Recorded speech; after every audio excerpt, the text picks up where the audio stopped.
All right, welcome back, Lube Tubers. Jamie Bruce with a bit of a different Get the Net fishing podcast tonight. We got lots to talk about. There's been lots going on the derby scene, both in Northwestern Ontario, the Bass Opens, the Elites changes, controversy, all kinds of good stuff.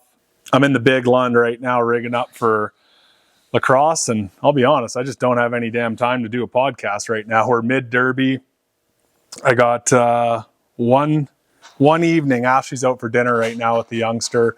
Norm's in here trashing the garage, but one evening to pretty much get my boat together for lacrosse, bang out a podcast, have all my tackle in order and everything like that. So we're multi-purposing tonight. I got the old mic strapped on, and as you can see, the Lund's a mess. I just got back from Leech Lake last weekend and right back to work Monday morning, and that's the reality for a blue-collar guy on the road. I talked to my buddy Brad Leitner today, and he said there were still 20 boats out on Leech Lake. Most of the field is, I shouldn't say most, but a whole bunch of the field is just staying up north, fishing up north, because the next one's at La Crosse, Wisconsin. Heading down to that one next weekend. Puck drops there on September 12th or something like that. But that's what you're up against in these opens. It's nuts. To try to have all your research dialed in, all your equipment, all your tackle, food, vacation rentals, everything like that. And you're competing against, a big portion of the field that don't have to worry about responsibility or work or anything like that. And I think that's part of the reason you hear all the crying on the Elite Series right now about the rookies, because I fished against all these guys last year, and you can cry all you want, and I kind of did, my buddies and I, for the first couple tournaments, but the reality is, whatever it says on paper at the end of the day, those are the results. There's no asterisks, there's no, but he couldn't pre-practice or anything like that. That's it. There's no excuses. These guys are all in.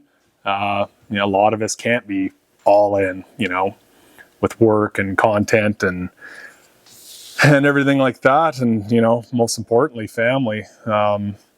It's hard to keep up. So anyway, it was awesome being down at Leech. I kind of got the full northern experience because I stopped at I Falls on the way back, but nothing like Lake of the Woods at all.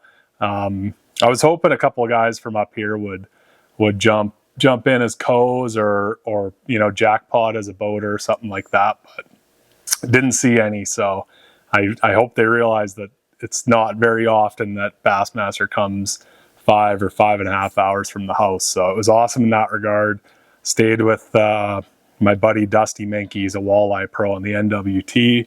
If you follow Tour Level Gold with Hoyer and Dewey Chelm and all those guys, he rooms with them, and it's cool to hear the walleye side of things. We're gonna have to get those boys on for a podcast one of these days. But anyway, stayed with him and Kyle Menke and what's that guy's name? Nathan Whiting, another local hammer. But yeah, there was like 32 people from Minnesota in the tournament, and I think everyone's eyes got open to how competitive the field is. Easton Fothergill won. Weird. Everyone kind of knew that was going to happen, but there's always, in the back of your mind, some of his sneaky stuff might have got found, but he's good everywhere. So why wouldn't he be dominant on his home lake? He was already in the top 3 of the Opens EQ, and he's a damn hard guy to beat. But yeah, Jay Shakurat. My goal going into the Northern Opens this year was to win the division. It doesn't really get you anything. It's just so you can flex, and you need to have something to shoot for. That's a sub goal. The Classic is the main goal, and with the national championship in November, can make the Elite Series and the Classic in that one. But anyway, he's given up 1 point in 2 tournaments. He got first at St. Clair, where I got third there. So I was like, okay, on his heels. And then I got 10th at Leech Lake, and he got second. So he's given up 1 point in 2 tournaments. Another buddy, Brett Cannon, you've heard him on Into the Great White Opens. He's made 2 cuts as well. And yeah, pretty freaking crazy how good these guys are. And yeah, I was fortunate to walk out of there with a top 10. It was one of those deals where it was like, you knew smallmouth were going to win, but there was also a very realistic possibility of not getting a limit or not even catching a bass. There were 2 guys in the top 10 on day 3. Dakota Ebear was one of them. He had 1 2-pounder after being on the top 10. After the first day, one of the days was canceled, so it was only a 2-day open.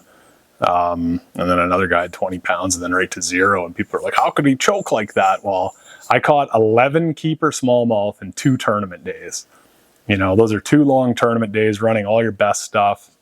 I lost a 6-pounder the first afternoon, weighed in a 2-pounder each day. And man, I've never fished a tournament like that where losing a fish or missing a fish had that much of an impact on you. And the adverse effect for landing one, like, I usually don't freak out and get too excited when I, land a big one. But, when you're only getting a bite every 2 hours and you get that 4.5 or 5-pounder in, the big rig gets fired up. I promise you that. But it was cool to be down there. Like I mentioned before, all the Minnesota guys were there. That's kind of what, got my ass in gear to fire up whatever this is, kind of like a half-ass podcast tonight, just because I had so many people, come up to me and say they like the podcast and all that. And same deal, stopped at International Falls on the way home because it was the final day of the I Falls Bass Tournament. Caps at 60 boats, so it just sounds like a tiny derby, but there's like a huge party after. I've never got to experience that before, and went there and had a time with all the boys. It was a lot of fun. Congratulations to, I got it written down here, Dave Scallett, Jim Murthan on the dub there. I believe it was their first one. Guess they're good local guys and have teased it before, so good to see there. But the party at this thing was incredible. It's kind of that KBI style where the whole town's out and everyone's having a TIME after and, BSing, and it's pretty sweet to be around that. And I do have to shout out Billy Bright, rounding out the top 12, the final check. He was worried that he wouldn't get a shout out on the podcast because a lot of times I'll run through the whole top 10 and he was in 12th, and we got like a whole pile of tournaments to go through here. So, and I'm supposed to be rigging rods too. I'm just talking away. I better get stripping this one. But anyway, I told him I'd give him a shout out there. So definitely a good derb. It's hard to get into. They cut the bottom 5 each year. So you can get in that way and get your name in, get it on the list. Speaking of lists, we got a little list going here. KB, I guess I haven't done a podcast or a video since KBI. I just did a truck camper video, but that was just because I got rid of my truck today and I had to get that camper video done before I went to La Crosse. So if you want to see the Project M topper, I got a ton of questions about that. I just did a full walkthrough. But yeah, she was time to say goodbye to the Tundra, and I'm going to try out a GM this time. I got one of those 3-liter diesels. You get to know a lot about a truck and what it's made of when you're driving 100,000 kilometers towing a boat over 2 years. And no, that's all we'll say about that. I mean, the writing's on the wall there, but anyway, don't remember where I was. Oh yeah, truck camper. Project M. Cool rig. That was the last video I did. Haven't been able to touch on KBI yet. There's a lot going on at that tournament. Brian Gustafson and I have been fishing that since 2009. We won it in 2014. We were 25 years old.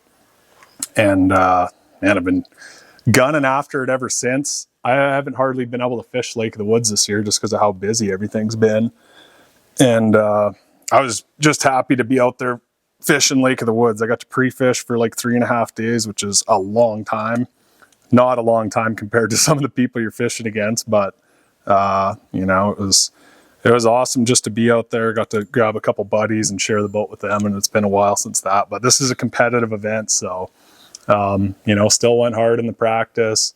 Major wind, cold front, crazy. Like we were shaking like a leaf on the first day. It was so damn cold. But yeah, it was good fishing. Done a couple write-ups on it since, but we caught a lot of our fish, largemouth and some smallmouth. Just flipping that cleanup craw. You've heard me talk about that thing a lot. That's definitely my favorite bait of the year for sure. I took a top 10 at Eufaula. Oh, I've been hanging around the Minnesota boys too long where I'm saying I took a top 10 instead of I got a top 10.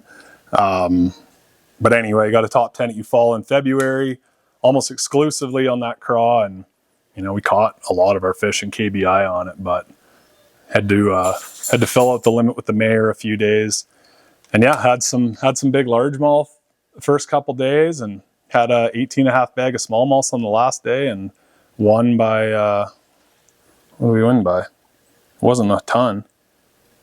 2.12 pounds over Matt Harzma, Jamie Habutka. Good dudes. A lot of fun after to have sociables with. And speaking of that, Shred Kelly was playing at the Big Bass Bash this year after the tournament. There are 152 boats in the tournament. Full cap's 135. They let some squeakers in, and it was awesome. There are people from Texas and Missouri and all over the damn place.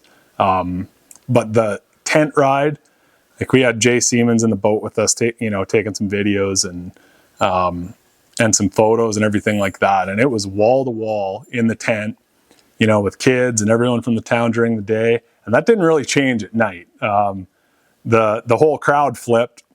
You got the party squad come out, and it was just such a damn good time. And I people don't realize until you've left and gone to other tournaments and then come back, you don't realize how special it is. And I know I harp on this a lot and talk about it a lot, but it's a real thing. It's the best tournament I've ever been to, and the biggest crowd you'll ever see other than the Bassmaster Classic. So that's saying a lot. It's all volunteer, run and community driven, community sponsors, 100% payout, probably better than 100% payout, and just freaking awesome. That's why when there's issues and protests like we've had this year, I don't like to see the directors and the volunteers have to do extra work. There's been a lot of times in the past where, someone has had, let's say, a frivolous grievance. And, these people, like if you do that in Bassmaster, everyone's getting paid to be there. That's their job, is to deal with that. When you're dealing with volunteers, I feel like, any minor thing I don't want to bring up, that's not what happened here. I'm sure you've heard, if you're anywhere in Northwestern Ontario, Central Canada, anything like that, the fifth place finishers, Ian Water, Matei Demers, they finished fifth. They had two separate people protest them, and they got a DQ. And there was a lot of, on the casting deck, I know Weeb got on there and had a Team Water and Demers shirt on and everything like that. And I know they didn't want that, but there was some press fired up about that, and KBI eventually had to do a media release because they were getting calls about it, and from people not even fishing the tournament, which is ridiculous. That's the stuff I don't like to see at all. Water put out a post, explained what happened. Go check out his Instagram, Ian Water. You can see the post. I've been fishing against these guys for a long time. They're both really good anglers. There's no questioning that. They've won the tournament before. But they're learning a lot of lessons the hard way. I don't know the details of the circumstance, and they were DQ'd for a few sportsmanship violations, which were substantiated with video evidence. So can't argue that. They took it on the chin, moved on, and so should everyone else. But yeah, it's pretty awesome to see a tournament organization actually make a call, especially when the grievance is substantiated by evidence. So yeah, a lot of people gave him props for that, and a few people were pissed off, but it's just such a good tournament. I hate to see any kind of turmoil at all. And yeah, everyone read the damn rules next time. And if you think it might be a violation, talk to the tournament director before you do it. It seems like all these DQs and Bassmaster and everything, a lot of them happen from people just not clarifying kind of shady things before. So that's KBI. What else we got on the list? Oh, we'll just bounce back and forth. I got a little list here going. It's also taking me forever to put some braid on this rod, so this really wasn't the idea I thought it would be, doing a podcast in the boat. But the Bassmaster Elites finished up. St. Lawrence River. Chris Johnston, Angler of the Year, Canadian, from Peterborough area. Corey Johnston won the tournament.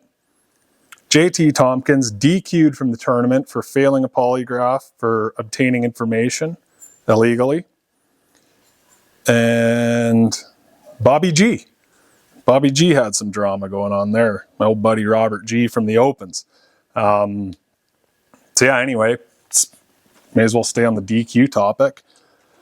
I mean, there's a million podcasts you can go to and listen to this, but JT Tompkins was disqualified from that tournament for, like I said, illegally obtaining information, and also failed the polygraph for that. And so, like, if you're in a Bassmaster Elite Series tournament, you're not allowed to go on the Bassmaster website and watch, like, the live clips throughout the day to, intentionally gather information that's going to help you from the rest of the tournament. And he happened to fail that question on the polygraph too. So, yeah, I mean, same deal. He's a good angler. He's openly admitted to obtaining information. He's one of those guys in the Opens last year. It was really hard to mess with because he has, seemingly unlimited resources, puts 800 hours on his motor pre-practicing, and obtains information legally last year on the Opens any way he could. I ain't arguing that. He's a damn good angler. He won the EQ AOI last year, but man, when you're under a microscope like that, you better watch it. People are going to roast you, especially these days when, the rookie class is getting a lot of flack from the Elite Series and a lot of fans and everything like that. And yeah, you just need to be careful. So he put out a video. He did not take it on the chin, like I mentioned. Ian did earlier. He didn't wear it like he should have. He bragged that he's passed polygraphs before, and then refuted the polygraph's legitimacy when it worked against him. So I talk to JT when I see him. I'm not calling him out. He's young. Made some mistakes. I'm sure he'll figure it out. He's still going to be fishing. He just got DQ'd for that tournament or that day or whatever. Still made the classic. So that's what happened there. I'm sick of talking about all the turmoil. Yeah, there was. We may as well while we're on it. But Robert G was leading the tournament on a spot that Chris Johnston has won a national tournament before. It's now coined a community hole, but it wasn't always that way. Last year when we were in the Opens, Jody White, writer and blogger for whatever his title is. Sorry, man, I don't know whatever it is, but he's a damn good angler too. But he won it off this same green can that seems to be an issue every time they're on St. Lawrence. So anyway, there was some pulling in, and I mean, lots of people are bashing Chris for pulling in on Robert G because he was leading the tournament. Chris was in contention for AOI. Bobby G was in contention for the tournament off a spot Chris had found. There's a lot of moving parts. Bobby took her on the chin. He wasn't out crying or griping about it. If I was in Chris's position, I would have done the same damn thing. Sorry, Bobby. But I did send him a text and said, great run and everything. And he said, thanks, man. You and Coop and Gussie are my favorite Canadians. So little chirp there, but all friendly chirping. It's just, kind of like being on the bench back in the day. So anyway, that's it for Elite News. I know there's probably some rule changes coming about sonar and hopefully pre-practice. Everyone thinks banning live scope is going to be the answer to slowing down the rookies and keeping the veterans on the pedestal, which really is what this whole thing is about. Anyway, I forgot what I was talking about there. Yeah, we'll keep an eye on that. There's some other podcasts that are better at digging up the dirt than I am. I just want to have a chat about fishing while I rig my one pole. I was supposed to do about 6 in this talk, but Atikokan Bass Championship. This one got circled on the old laptop. I got to mention it. My buddy Cody Wood. I got to grab some leader line. I'll just talk as I go. We're mic'd up.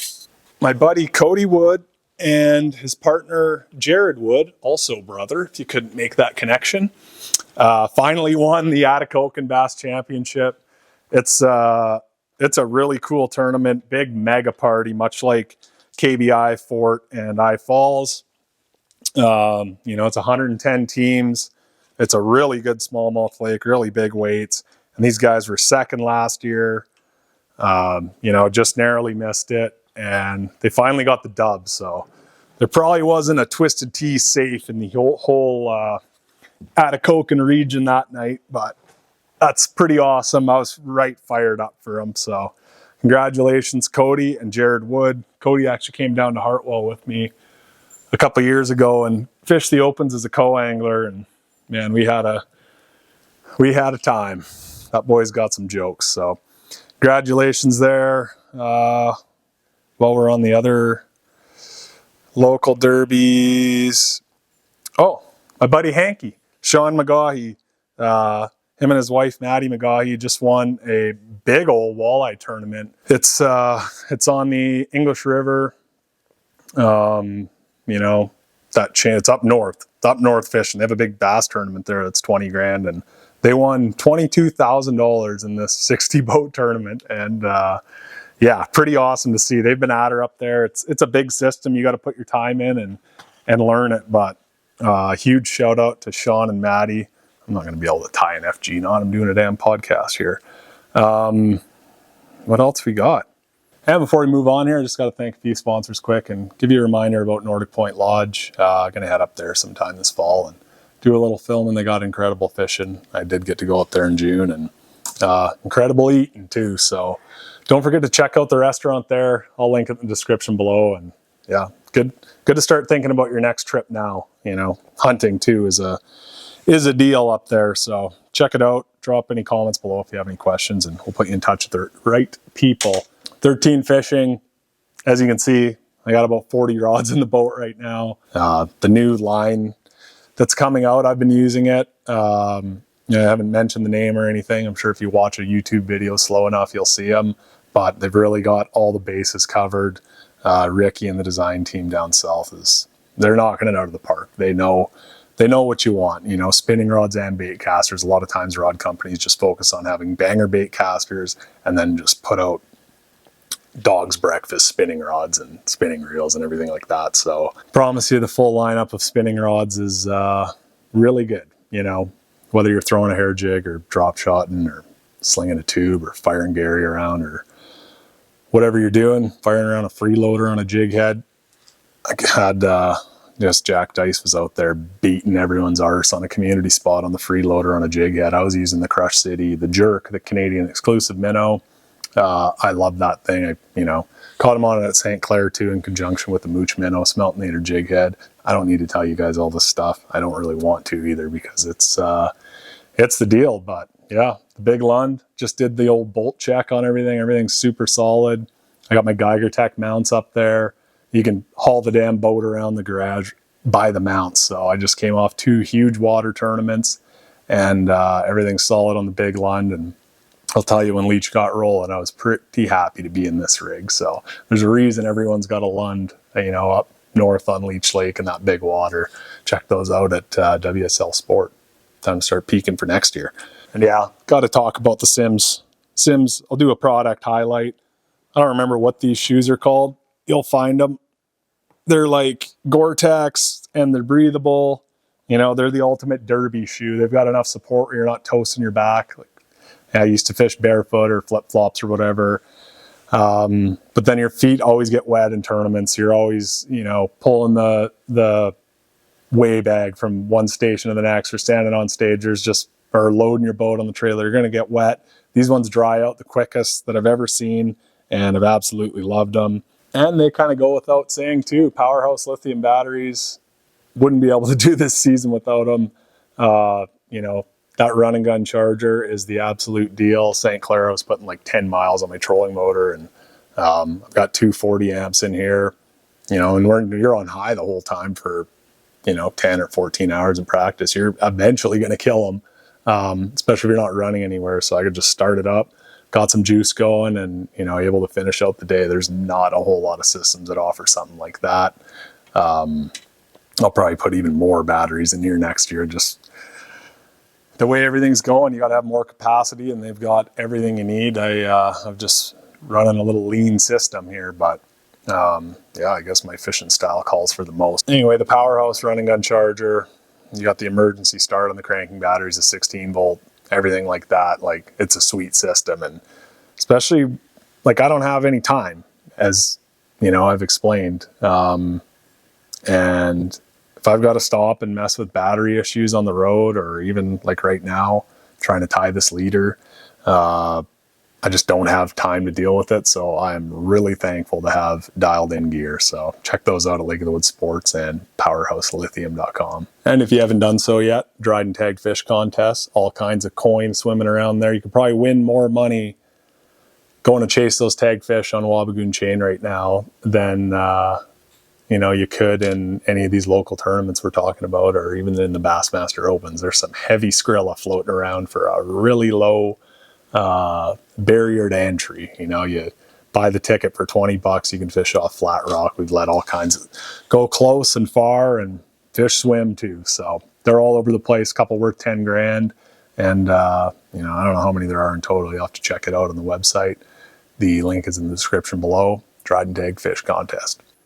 Local derbies. Oh, Bassing for Bucks is coming up. That's the last big 3-day derby of the season. I'm going to miss it again this year. I missed it last year because of the Opens. I think it was at Ozarks. This year, going to the Mississippi River, La Crosse, Wisconsin, pools 7, 8, and 9.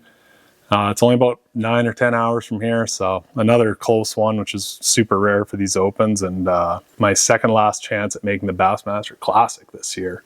You got to win that thing to get into the Classic, but yeah, that's why my podcast is going down in the boat tonight, doing all this rigging. So yeah, anyway, Bassing for Bucks, you know, big derby, the most fun. It's so hard to miss these. You know, I hope they're always there. That's why you really have to tread lightly around these big community run tournaments. Make sure you thank everyone, do anything you can to help out. Fold out some chairs, do what you got to do. These people are giving up, you know, their weekends, their week, and a lot more than that behind the scenes. So Barb Salvador and the Swensons, and there's a whole crew there. I can't even start dropping names because there's so many of them that help out every year, but it's so much fun.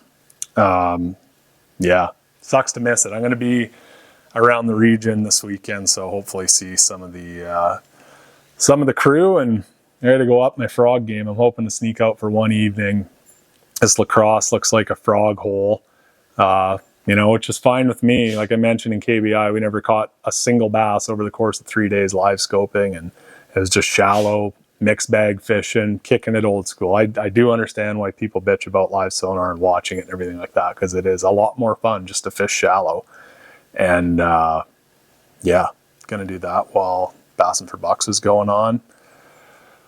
I'll try to do a video. I mean, I've got footage from both Leech Lake and from Lake St. Clair. And yeah, it's a good thing I had Bassmaster Live on Fox Sports on St. Clair, because I just don't have time to sit through and go through the video, you know, with the youngster, and got a shingle roof this weekend and work and everything like that. I don't need to cry about it anymore, but hence the delay on the videos. So we'll try to put those together, and I'll make sure I'll have a bunch of footage from lacrosse too. So if there's something cool happens, I might put her on the old lube tube. So anyway, that's my spiel. That's the podcast. We're gonna get a beauty guest next time. I don't know who it's gonna be. It's hard to top Fighter. I mean, he's so easy to talk to. I was running a shortcut on Leech Lake where you just idle, and got to see him, and I guess he was getting followed pretty bad there. Brad said he was taking his Elite Series wrap off halfway during the first day of practice. It's such a small lake, like 15 miles by 15 miles, a big water, but a small lake. So there was lots of shit hawking going on, and you don't want to be a Minnesota Elite Series 2020 AOI on that lake, because you're going to get run down. So pretty funny there. But anyway, I'm rambling now. I got to tie this leader. Promise the next guest will be good. Thanks everyone for tuning in. Like, subscribe, do all that good stuff. And we'll catch you on the next one. Bye.